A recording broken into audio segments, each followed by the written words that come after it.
Hey, welcome to Dan's Model Works, and we are back working on our CP Express and Transport Ford Louisville with two 28-foot pups. And it's been forever since I've worked on this. I've actually done nothing for the last 2 weeks on anything, really. Just kind of taking a break on things. So, as you may remember from the last episode, we have our chassis together. We have our scratch-built fuel tanks.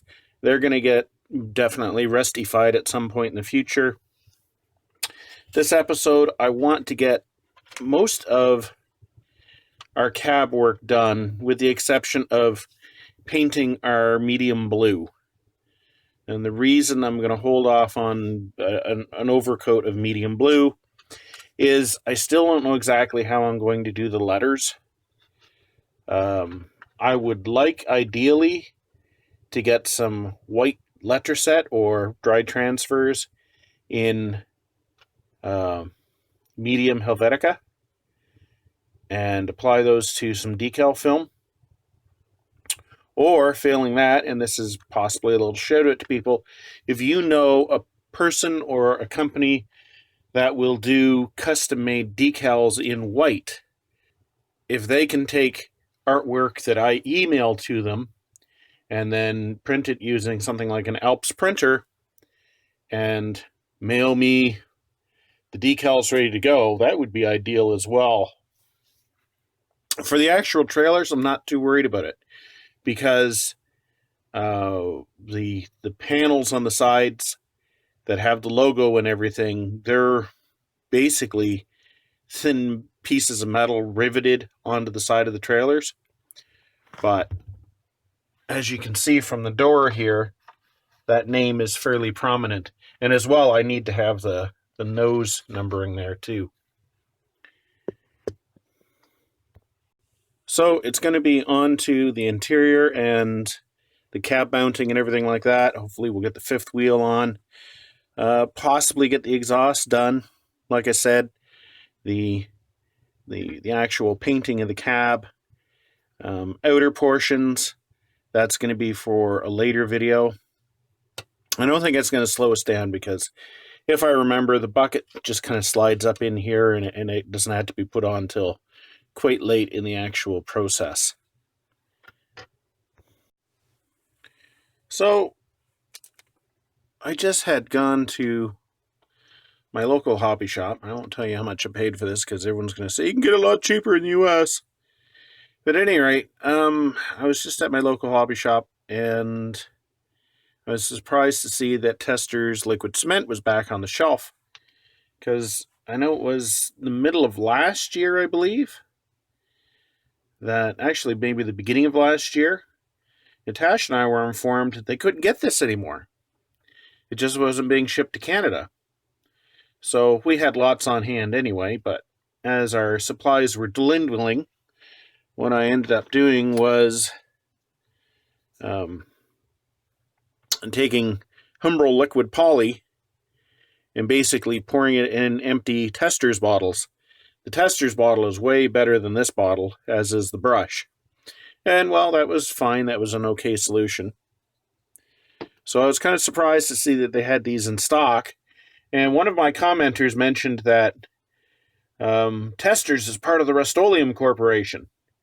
So, and here we can see it's right on the back. This, I believe, is a fairly recent, within the last few years, development, because it used to be, the company was called RPM.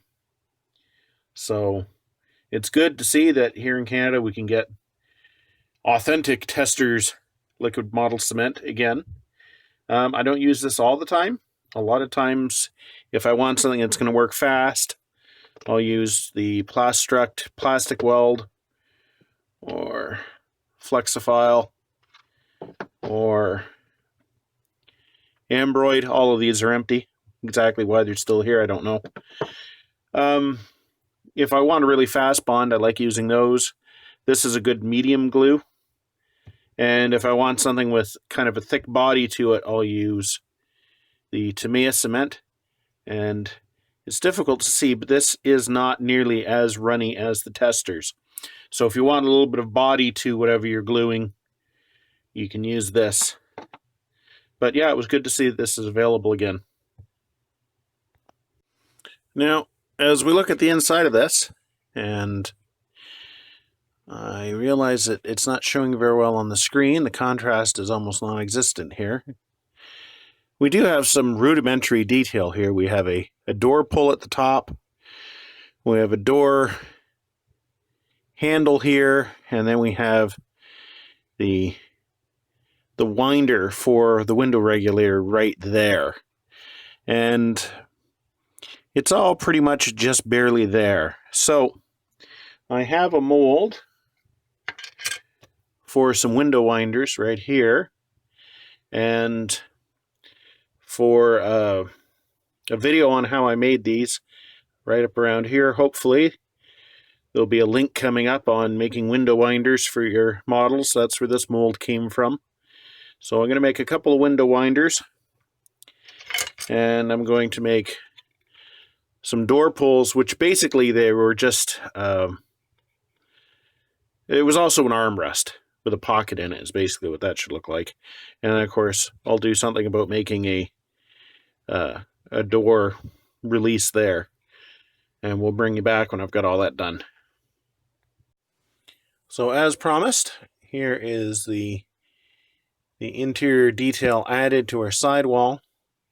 Of course, this is just a block of plastic. Actually, it's a little bit of the sprue that comes in the kit. It just had kind of a trapezoidal cross section. That saved me a little bit of time.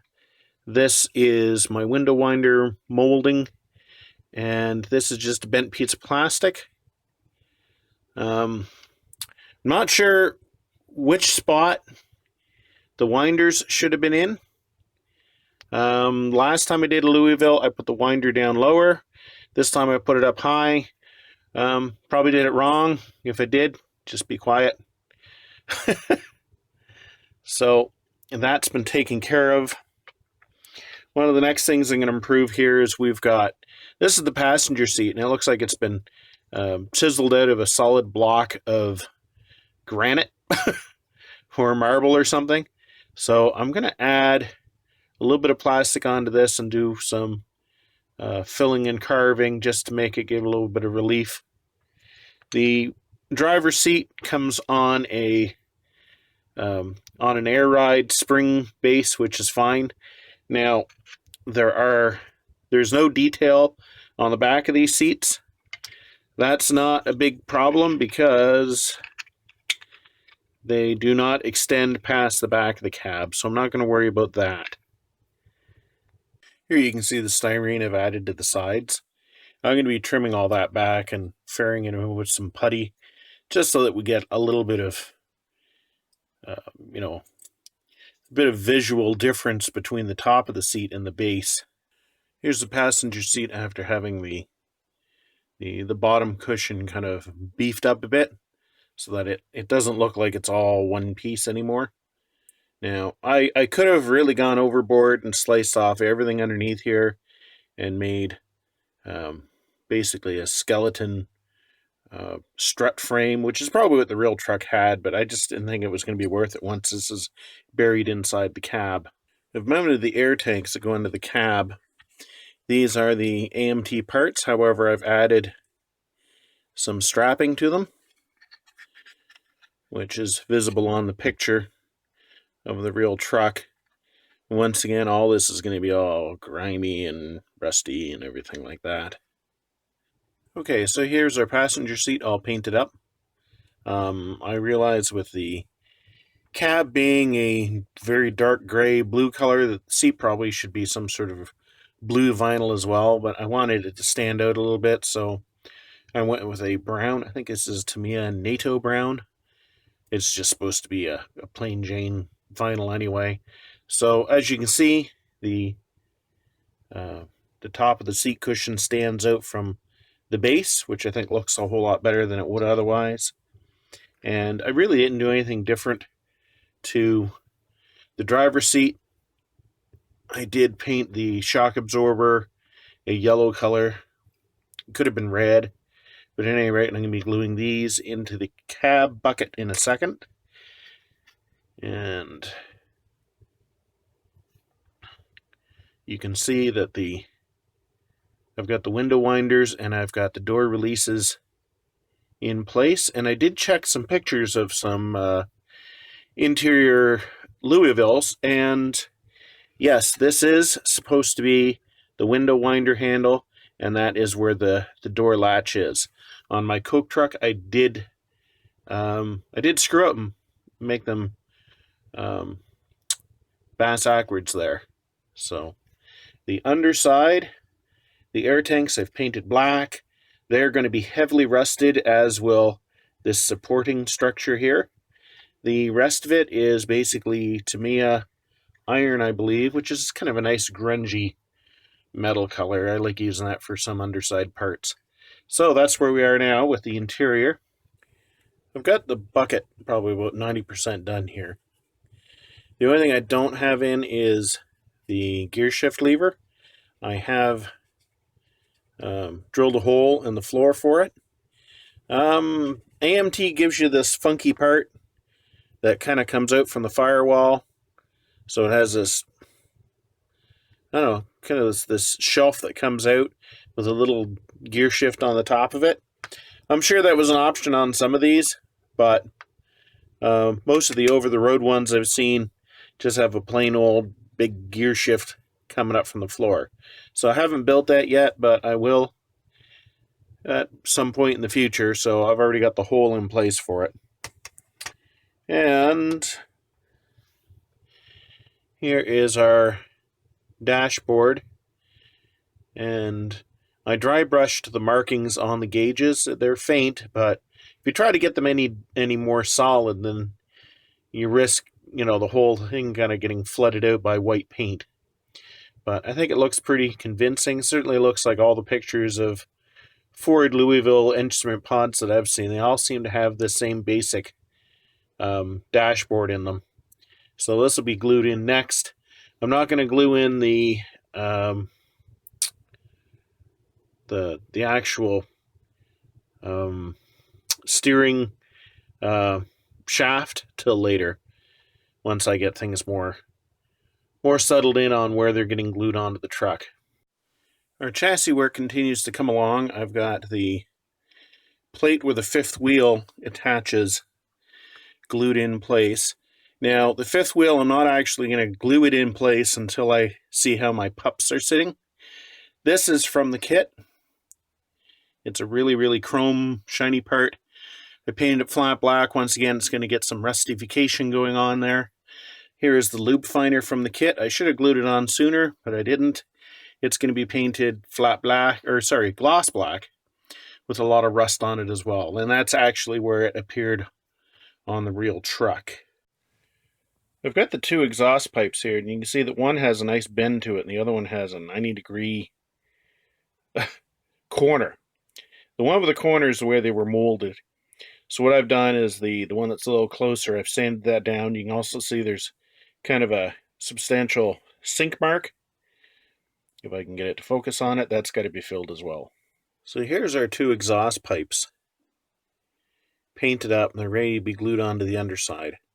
And basically what I've done, and I started as steel at this end, through neutral gray, and finally to rust as we get closer to the exhaust manifolds. And that's something I usually do with most exhaust systems, because that's usually the way they go. The closer to the engine, the more rusty they are. The closer you get to the back, usually the better shape they are. So these will be glued onto the underside, and then I'm going to basically connect them together with a Y pipe to go up to the single exhaust stack. Okay, we've got those two exhaust pipes and their mufflers glued in place under the truck. Now that's all basically standard. Now, the way the kit has it just has two little short exhaust stubs poking out.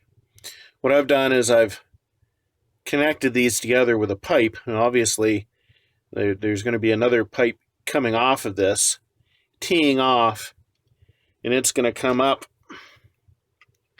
here behind the cab so it can snake over like this and go to our exhaust stack. Now, I'm probably going to get that done in the next episode, but at least by having this in place, I have something that I can glue that piece onto. So basically, we have a 2-into-1 exhaust system, which is basically what a lot of trucks have. Not every truck has 2 giant stacks coming up either side of the cab.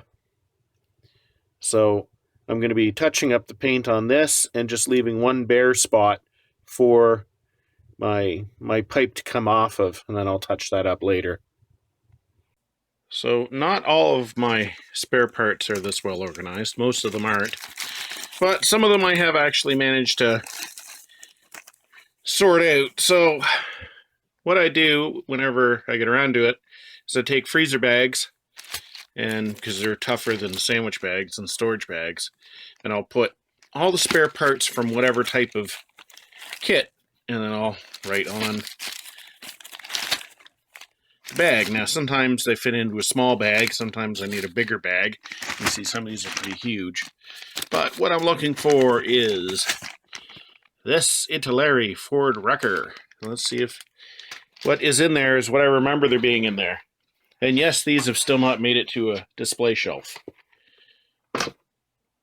So a lot of this stuff I have paired off with the sprues because they were very large sprues. The chrome I just basically left on the sprues, but we are looking for... Aha, I see it.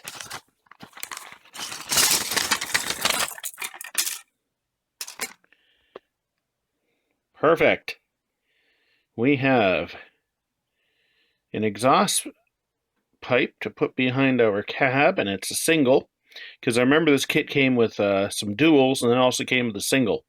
And the single is what we need for this particular build. The dump truck itself is designed to have the exhaust coming down underneath.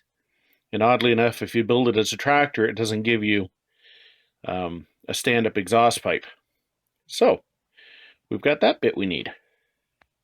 Okay, in this shot, you can see we've got our 2-into-1 Y pipe here coming up. And it's basically going up through the frame. And you can see it poking up right here just behind the cab. And this is where I'm going to be connecting the pipe that's going to come up. It's going to loop over, and then it's going to go up beside the cab, basically behind the cab corner. So pretty much looks the way I wanted it to.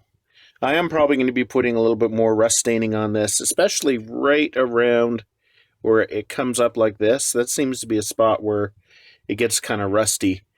It's just where it's coming up the back of the cab there. Okay, so I know I said I was going to be installing the stack in this episode. It's not going to happen. I was just going to use these 2 Pt3 parts to do the stack, and then I thought, you know what, I'm probably going to need an exhaust stack like this in the future at some point, so it's worth it to make a mold of this, and then if I ever need it again, I've got it. Because I'm pretty sure I'm going to be doing another truck at some point, and once again, it may not have a decent set of exhaust stacks. By making a mold of these parts, I'll always have something I can start with. And it's not that a basic tube going up the side of the cab is that difficult. It's this portion right here where you've got the holes going through the heat shield. That's the part that's kind of hard to do. So I've already made lots of molds just in case, and I've only used a small portion of them, but anytime that I have needed a mold from a part and I've had it, I've been like, geez, that's a good thing I thought I had and I made that. It certainly gives you kind of a deeper spare parts box, let's say. Instead of just having whatever the extra parts were, you actually have spare parts you already used, I suppose. So this will end up getting anywhere from 8 to 12 coats, depending on how thick I put it on. So I've had another 4 or 5 days of relatively inactivity here. I've just been working on a couple of small bits and pieces, nothing major. If we look at the side of the truck here, you can see I've got the bonnet and the hood just kind of sitting here. It's in its spot, and then the cab in place. None of this is glued in place. And you can see we don't have a perfect join here, and you're never going to get a perfect join. And if you're really doing a typical truck, odds are it won't be a perfect join. So often small misalignments and things like that occur, and this isn't always a perfect join here, but we want to get a little bit better than this. So I've been nibbling away at various mounting points here to make adjustments, and I want it to come down here at the front a bit. So I'm going to be filing the top of these mounting brackets and hopefully getting the cab so it will rock down a bit. So there's going to be a lot of trial and error going on, but I think I'm pretty much going to wrap this up for this episode. I didn't get quite as much done as I was hoping. I actually was hoping I was going to get the exhaust stack done here, and I've already explained why that's not going to be done this episode. And the air deflector done, but this is supposed to be a hobby, so it's going at the pace I feel like working on it. So I hope everyone is enjoying this project, and thanks for watching, and until next time, just keep on modeling.